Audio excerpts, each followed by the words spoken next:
दोस्तों, मैं हूं शैडो रीपर, एक ऐसा नाम जो अंधेरों में छिपे हर राज को उजागर करने के लिए बना है।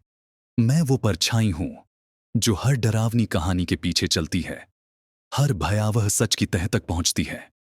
आज की कहानी आपके दिल की धड़कनें बढ़ा देगी और आपको उन अंधेरी गलियों में ले जाएगी जहां सिर्फ खामोशी और डर का बसेरा है।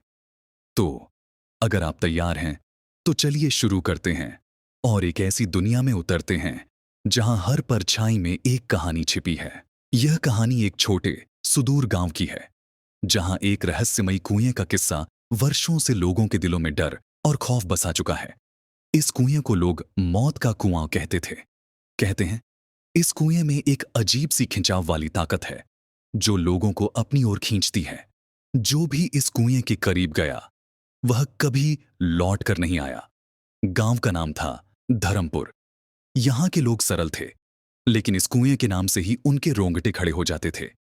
गांव के बुजुर्गों का कहना था कि कई साल पहले गांव के ठाकुर ने इस कुएं में एक गरीब महिला को फेंक दिया था, क्योंकि वह उनके खिलाफ आवाज उठाई थी।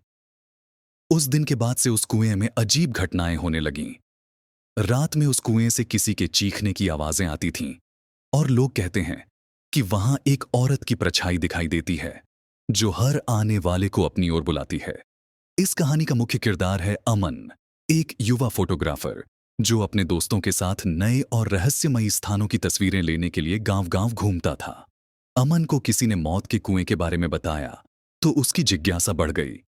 उसने ठान लिया कि वह इस कुएं की तस्वीरें लेकर गांव वालों को यह साबित करेगा कि यह सब महज अंधविश्वास है। उसकी इस योजना में उसके 3 दोस्त, राजीव, नेहा और आदित्य, भी उसके साथ हो लिए। अगले दिन शाम ढलते ही ये चारों मौत के कुएं की ओर चल पड़े। रात का अंधेरा गहरा हो चला था और हवा में एक अजीब सी ठंडक थी।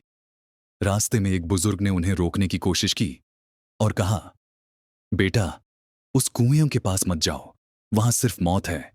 लेकिन अमन और उसके दोस्तों ने इसे बुजुर्ग का डर समझकर हंसी में टाल दिया। वे आगे बढ़ते रहे। आखिरकार वे कुएं तक पहुंच गए। कुएं के पास एक अजीब सन्नाटा था, जैसे वहां समय रुक गया हो। अमन ने अपना कैमरा निकाला और तस्वीरें लेने लगा।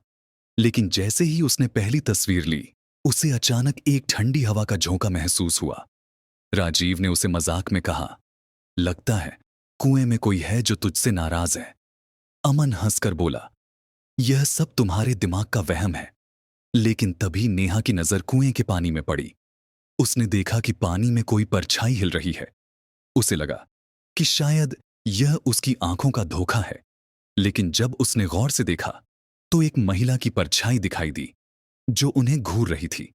नेहा ने घबराकर सबको बताया, पर किसी ने उसकी बात को गंभीरता से नहीं लिया।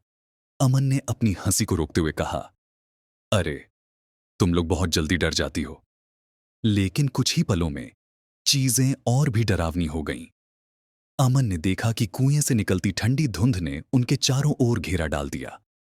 अचानक उसके कैमरे का फ्लैश अपने आप चमकने लगा और वह जो भी तस्वीर खींच रहा था, उसमें वही महिला दिखाई दे रही थी। इस बार उसके चेहरे पर गुस्सा और दर्द साफ झलक रहा था। अमन का दिल तेजी से धड़कने लगा। उसने तुरंत कैमरा बंद करने की कोशिश की, लेकिन कैमरा अपने आप चलता रहा। राजीव ने घबराकर अमन से कहा, यह जगह कुछ ठीक नहीं है, हमें यहां से निकलना चाहिए।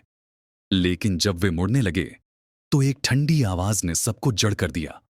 वह आवाज कुएं से आ रही थी, जैसे कोई बुदबुदा रहा हो। सबके कदम ठिठक गए और उन्होंने महसूस किया कि उनके पैर जैसे भारी हो गए। कुएं से धीरे धीरे आवाज साफ होने लगी और उस आवाज में दर्द और गुस्से का मिला-जुला एहसास था। आवाज ने कहा, तुम लोग मुझे चैन से सोने नहीं दोगे, तुम भी अब मुझसे नहीं बचोगे। अमन ने हिम्मत जुटाकर चिल्लाया, कौन हो तुम? हम यहां सिर्फ तस्वीरें लेने आए हैं। तभी एक साया अचानक कुएं के बाहर निकला।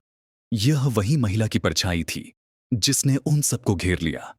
उसकी आंखों में जलता हुआ क्रोध था और उसने अपनी हड्डियों से ढकी हुई हाथों से उनकी ओर इशारा किया। अमन के होश उड़ गए और उसने भागने की कोशिश की, पर जैसे ही उसने पहला कदम उठाया, एक अदृश्य ताकत ने उसे पीछे खींच लिया। नेहा चिल्लाई, अमन, नहीं, और उसे बचाने की कोशिश करने के लिए दौड़ी, लेकिन उसने देखा कि अमन की आंखें खाली और बुझ चुकी थीं। वह अब उसकी बात नहीं सुन रहा था। एक-एक करके सबने देखा कि उनकी सांसें ठहरने लगीं। उनके हाथ-पैर सुन्न पड़ गए और उन्होंने महसूस किया कि वे धीरे-धीरे उस परछाई के नियंत्रण में आ रहे हैं। आखिरी पल में नेहा ने अपने फोन से किसी तरह चौकीदार को फोन किया। चौकीदार वहां पहुंचा और उसने देखा कि वे सब मौत के कुएं के पास बेसुध पड़े थे। उसने किसी तरह उन्हें वहां से निकाला, लेकिन उन चारों का होश कभी वापस नहीं आया। उन्हें अब तक एक अस्पताल में रखा गया है, जहां वे जीवन और मृत्यु के बीच झूल रहे हैं। गांव में इस घटना के बाद एक और अंधविश्वास जुड़ गया। अब लोग कहते हैं कि जो कोई भी मौत के कुएं की तरफ जाएगा, वह उसी तरह अपनी आत्मा को खो देगा। तब तक के लिए अपना और अपनों का ख्याल रखें। और हां, अगर आपके साथ भी ऐसा कोई अजीब या डरावना वाकया हुआ हो, तो मुझे जरूर बताएं। अगले एपिसोड में फिर मिलते हैं एक और सच्ची, खौफनाक कहानी के साथ।